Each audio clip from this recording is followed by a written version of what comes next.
Eu separei 3 artigos importantes para que eu queria falar. Eu acho que você vai me perguntar isso, né, professora, sobre os anti-CGRP. Sim, explica o que é anti-CGRP. Como eu falei, o CGRP, os primeiros medicamentos para enxaqueca, eles foram feitos para outras doenças. Conforme a gente foi estudando a enxaqueca, a gente foi entendendo que tinham moléculas responsáveis pela dor da enxaqueca. E uma dessas moléculas responsáveis pela dor é o CGRP, que é o peptídeo relacionado ao gene da calcitonina. A gente chama ele amorosamente de CGRP. Então o CGRP ele é causador da enxaqueca, uma das causas da enxaqueca, a molécula que causa a enxaqueca. E quando a gente identifica a causa, eu consigo tratar direto, porque eu pego essa causa, esse peptídeo, e bloqueio ele. Então a ideia é justamente essa. Identifiquei pela melhora da fisiopatologia, o entendimento melhor da fisiopatologia da doença, identifiquei uma molécula que causa a enxaqueca. Então agora, os medicamentos, em vez de serem para outras situações, eles vão ser direcionados para essa molécula. E aí que foi criado, né, os monoclonais, que são peptídeos feitos em laboratório, para bloquear justamente esse CGRP. Ele pode ligar direto no CGRP e bloquear ele, ou ele pode ligar... É um anticorpo, né? É um anticorpo monoclonal. Se liga à molécula do... Pode ligar CGRP. na molécula ou no receptor. Aqui no Brasil, a gente só tem os que ligam à molécula. Nenhum ao receptor. Não mais ao receptor. Saiu do Brasil.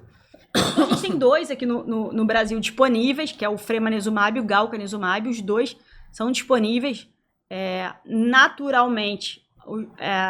Isso não está disponível no SUS ainda. É uma dificuldade, é um limitante importante.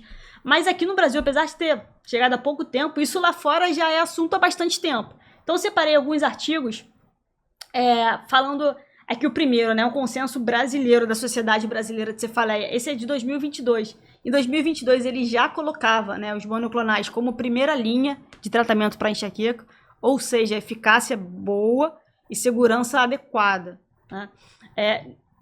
Esse ano, esse segundo artigo é o guideline da Sociedade Americana, saiu esse ano. Ele coloca também os anti-CGRPs como primeira linha, e esse guideline ele chama atenção para uma coisa, esse desse ano americano. Ele chama atenção para uma questão importante. Ele coloca, você não precisa ter falha terapêutica para começar um monoclonal. Ou seja, eu não preciso testar um outro remédio, esperar o paciente falhar para começar o monoclonal. Ele pode sim ser a primeira opção. Fiz o diagnóstico de enxaqueca e estou usando. Por quê? Porque tem pouco efeito colateral. Né? Um remédio específico, pouco efeito colateral. O que a gente vê, o máximo é rash cutâneo, é alergia cutânea. E a gente resolve isso com preparo adequado, com antialérgico. E é um remédio bem seguro. Mas aqui no Brasil o grande limitante é o preço, exatamente. Né? E então, até eu não falei no início, quando eu te apresentei, né? Mas a Mariana, ela trata cefaleia, enxaqueca. Ela tem 2 públicos diferentes. Ela trata no Hospital Federal de Ipanema e ela trata também, tem ambulatório e chefia, né, a linha de cuidados, coordena a linha de cuidados para cefaleia no Hospital América. E aí você tem 2 públicos diferentes, 2 populações diferentes. E aí como é que você faz para tratar a enxaqueca no Hospital Federal de Ipanema e no América? Isso é uma questão, assim, interessante, né? Mesmo o paciente que tem plano de saúde ou que tem uma medicina privada, é um valor caro para ele, né? Custa em torno de R$1.000, vamos colocar assim, por mês. Por mês, né? Uma injeção mensal, em torno de R$1.000. Alguns pacientes conseguem via judicial, isso para o plano pagar, né? Principalmente pacientes que vão muito à emergência. Porque o paciente que vai rotineiramente à emergência, o plano de saúde entende que ele está gastando muito dinheiro com internação e com emergência e que se de repente ele pagar um remédio profilático, ele vai reduzir, né?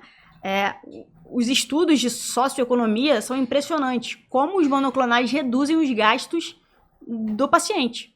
Porque acabou aí da emergência. Eu atendi uma paciente que ela foi esse ano 11 vezes à emergência. Né? Uma vez ao mês ela está indo na emergência. Você usa um profilático que ela não vai mais à emergência, de repente para o plano está sendo até vantagem. Mas realmente é um preço muito elevado. Né? Então aqui no Brasil a gente tem a tendência a tentar outros remédios primeiro, que são bem mais baratos. Se não der certo, se o paciente é refratário, aí sim a gente usa o monoclonal. Essa seria a opção. Agora, são situações e são situações. Já tive paciente no meu consultório que estava na véspera de fazer o Enem e precisava melhorar em 2 meses, não estava conseguindo estudar, e o pai falou, faço qualquer coisa para minha filha fazer o Enem. A gente começou o monoclonal, porque tem uma resposta rápida. Uma grande vantagem do monoclonal é que você não titula dose. Então, todos os remédios você precisa titular dose, os outros, topiramato, ácido valproico, propranolol, amitriptilina. Você começa uma dose baixa e você vai titulando. Então, a resposta demora. O monoclonal não, é uma dose única. Você começa, na semana seguinte ele pode ter alguma resposta já. Então a resposta é mais rápida. Então nesses casos de casamento, viagem, que você precisa ter, às vezes o paciente quer fazer esse custo mais alto do que ficar tentando outras drogas. Aí vai de cada um.